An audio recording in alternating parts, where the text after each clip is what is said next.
बिस्मिल्लाहिर्रहमानिर्रहीम। अस्सलाम वालेकुम। I am Mohammad Sharif and you are watching Sindhi knowledge factory channel. अॼु जी वीडियो में असां सिखंदासूं नाउन जेको असां पहिरीं सिखे चुका आहियूं ऐं इन जा जेके काइंड आहिनि उहे बि असां काफ़ी हद ताईं करे चुका आहियूं। लेकिन हिन वीडियो जे अंदरि असां प्रोनाउन जे मुतालिक़ सिखंदासूं ऐं प्रोनाउन छा आहे ऐं प्रोनाउन जा कहिड़ा काइंड आहिनि ऐं इन्हनि खे असां पंहिंजी ग्रामर में कहिड़े तरीक़े सां इस्तेमालु करे सघूं था। ऐं जेको इंग्लिश टॉकिंग आहे, जेको असां इंग्लिश ॻाल्हाईंदा आहियूं, उन जे अंदरि प्रोनाउन जो कहिड़ो किरदारु आहे, इहो सभु असां हिन वीडियो में सिखंदासीं।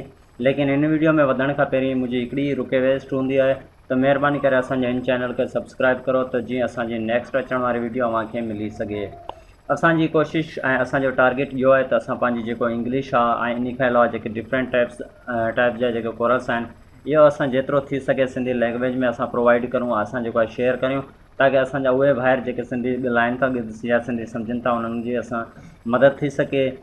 त हिन वीडियो में असां वधूं था। जेको आहे प्रोनाउन जेको आहे छा आहे ऐं इन में असांजो पर्सनल प्रोनाउन कहिड़ो आहे, इहो असां हिन वीडियो में ॾिसूं था। Personal pronounce. अच्छा, पर्सनल प्रोनाउन ऐं प्रोनाउन में फ़र्क़ु छा आहे?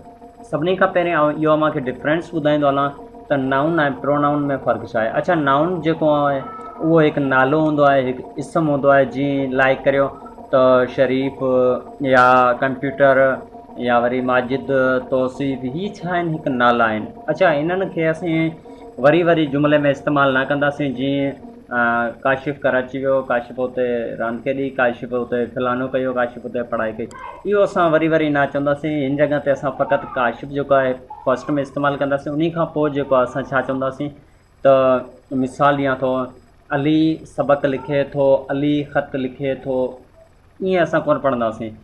प्रोनाउन जो मतिलबु इहो आहे त असां हिन खे ईज़ी वे में इस्तेमालु करूं।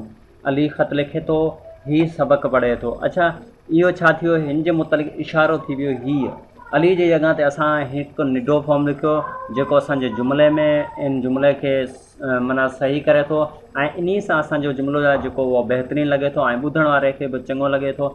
इन लाइ असां प्रोनाउन जो इस्तेमालु कंदा आहियूं। हिकु दफ़ो वरी ॿुधायां त प्रोनाउन हूंदो आहे हिकु उहा शइ हूंदी आहे जेका नाउन जी जॻह ते इस्तेमालु कई वञे, तंहिंखे असीं प्रोनाउन चवंदा आहियूं। पर्सनल प्रोनाउन में बि यूज़ड एज़। पर्सनल प्रोनाउन खे असां जेको आहे यूज़ करे सघूं था ॿिनि शयुनि लाइ। हिकिड़ो सब्जेक्ट, ॿियो वरी ऑब्जेक्ट। अच्छा, सब्जेक्ट छा जो? वर्ब जो। ऑब्जेक्ट छा जो? वर्ब जो। अच्छा, सब्जेक्ट कीअं इस्तेमालु कंदा आहियूं ऐं जेको ऑब्जेक्ट असां कीअं इस्तेमालु कंदा आहियूं। जेको सब्जेक्ट आहे, सब्जेक्ट जी मायना हीअ आहे त कमु करण वारो। छा? कमु करण वारे खे असीं सब्जेक्ट चवंदा आहियूं। त हिते असां जेको आहे प्रोनाउन कीअं इस्तेमालु कंदासीं? अगरि हिकु जुमिले खां वधीक अगरि यानी कि पैराग्राफ हुजे कंहिं हिकु शख़्स जे मुतालिक़, त असां हर पैराग्राफ जे हर सेंटेंस में असां उन जो प्रोनाउन इस्तेमालु नाउन इस्तेमालु न कंदासीं। उते असीं प्रोनाउन इस्तेमालु कंदासीं। कहिड़ी सूरत में इस्तेमालु कंदासीं? आई हुजे, यू हुजे, ही हुजे, शी हुजे, इट हुजे या वरी वुई हुजे, त असां हिन लिहाज़ सां असां इस्तेमालु कंदासीं कि जीअं ही अवां ॾिसो त लीज़ा लाइक्स कैट्स। लीज़ा जेको आहे छा पसंदि कंदी आहे? कैट्स, ॿिलियुनि खे वधीक बहितरीनु माना पसंदि कंदी आहे। She has 4 cats. हिते ॾिसो, हिते लीज़ा जो नालो वरितो वियो आहे। उन खां पोइ जेको सेकेंड हिन जो साॻियो जुमिलो आहे उन में असां हिते हिन लाइ इस्तेमालु कयो आहे शी। ठीकु आहे, हीअ 2 लाइननि जो हिकिड़ो जुमिलो आहे। त असां पहिरीं हिते लीज़ा ऐं उन खां पोइ असां शी, त इन जो मतिलबु त हीअ सब्जेक्ट आहे, स्टार्टिंग में कमु करे पियो। ठीकु आहे, स्टार्टिंग में नालो आयो आहे।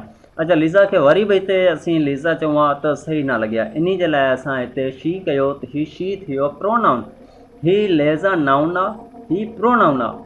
उमेदु करां थो त अव्हांखे जेको आहे सब्जेक्ट सम्झ में अची वियो हूंदो त सब्जेक्ट छा खे चवंदा आहिनि। सब्जेक्ट जो मतिलबु आहे कमु करण वारो। अच्छा, कंहिं बि जुमिले में कमु करण वारो हुजे, उन जे नाले खे न दुहिरायो वियो हुजे, उन जे जॻह ते ही, यू, वुई, शी, दे इस्तेमालु कयो वियो हुजे, त उन खे असीं सब्जेक्ट चऊं था। इन जा कुझु असां हिते मिसालियूं था।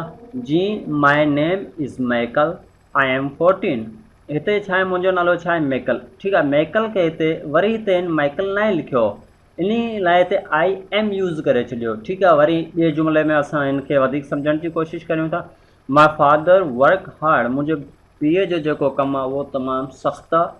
ही वर्क इन अ फैक्ट्री, ही जेको कमु करे थो हिकु फैक्ट्री में कमु करे थो। अच्छा माय फादर, हिते जेको आहे माय फादर जेको आहे ही नाउन आहे। अच्छा इन जॻह ते अच्छा माय फादर जी जॻह ते वरी हिते माय फादर यूज़ करे आहे, त हीउ जुमिलो काफ़ी डिफ़िकल्ट माना काफ़ी ॿुधण में अजीब लॻे आहे।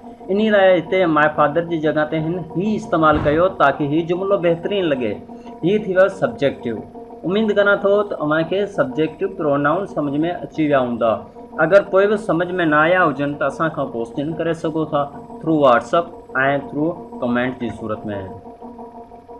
इन्हीं का पो असीं हलूं था ऑब्जेक्टिव प्रोनाउंस ॾांहुं। अच्छा ऑब्जेक्टिव प्रोनाउंस छा हूंदा आहिनि?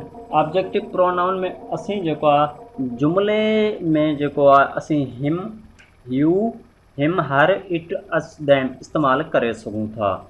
कीअं इस्तेमालु करे सघूं था? लाइक लेज़ा लाइक्स केट्स। अच्छा केट्स छा आहे? हिकु नालो आहे, हिकु नाउन आहे। अच्छा केट्स छा आहे? हिकु नेम आहे।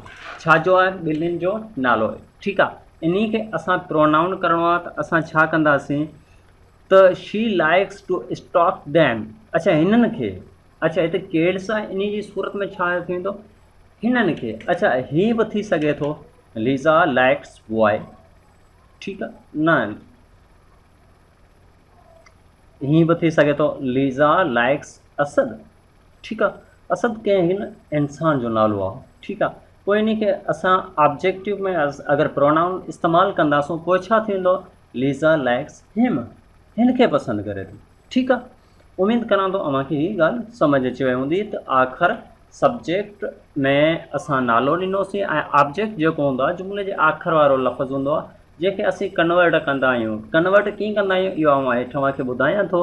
हिन जा जेको जुमिलो आहिनि उन्हनि सां असां वधीक रहनुमाई करण जी कोशिशि कंदासूं त जीअं अव्हांखे सम्झ में अची वियो हुजे।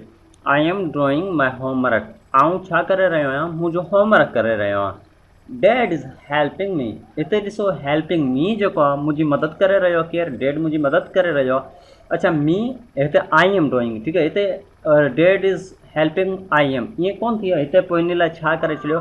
आई एम खे कन्वर्ट कयो आहे मी में। छो? मी हिकु सब्जेक्टिव न ऑब्जेक्टिव आहे। इन लाइ असां हिते असां कोशिशि करूं था तव्हांखे सम्झण जी, त तव्हां सम्झो कीअं थिए थो चेंज। चेंज करण जो इहा आहे त हिते आहे सब्जेक्टिव, हीअ आहिनि ऑब्जेक्टिव। सब्जेक्टिव में अगरि आई हुजे असां ऑब्जेक्टिव में हुन जॻह ते आई वारी जॻह ते मी में कन्वर्ट कंदासीं। यू हुजे त यू में कन्वर्टर थींदो, ही हुजे त हिम में थींदो, शी हुजे हर में थींदो, इट हुजे इट में ई थींदो। ठीकु आहे, ही आहिनि प्लूरल। प्लूरल में माना घणा। वी हुजे त अस, यू हुजे त यू, दे हुजे देन। ठीकु आहे, इहो असां सम्झोसीं। उमेद करां थो अव्हांखे प्रोनाउन जेको आहे सम्झ अची वियो हूंदो। प्रोनाउन छा हूंदो आहे? प्रोनाउन हिकु अहिड़ो नालो आहे जेको नाउन जी जॻह ते इस्तेमालु थिए थो ऐं इन खे असीं ॿिनि कंडीशननि में इस्तेमालु करे सघूं था। हिकिड़ो सब्जेक्टिव, ॿियो ऑब्जेक्टिव। सब्जेक्टिव उहे हूंदा आहिनि जेको कम जी शुरूआति हुजे ऐं ऑब्जेक्टिव उहे हूंदा आहिनि जेको सब्जेक्टिव खे लास्ट में ॾेखारे। उमेद करां थो अव्हांखे वीडियो क्लियरली समझ अची वई हूंदी। इंशाल्लाह असां नेक्स्ट वीडियो में मिलंदासीं। तेसि ताईं ख़ुदा हाफ़िज़।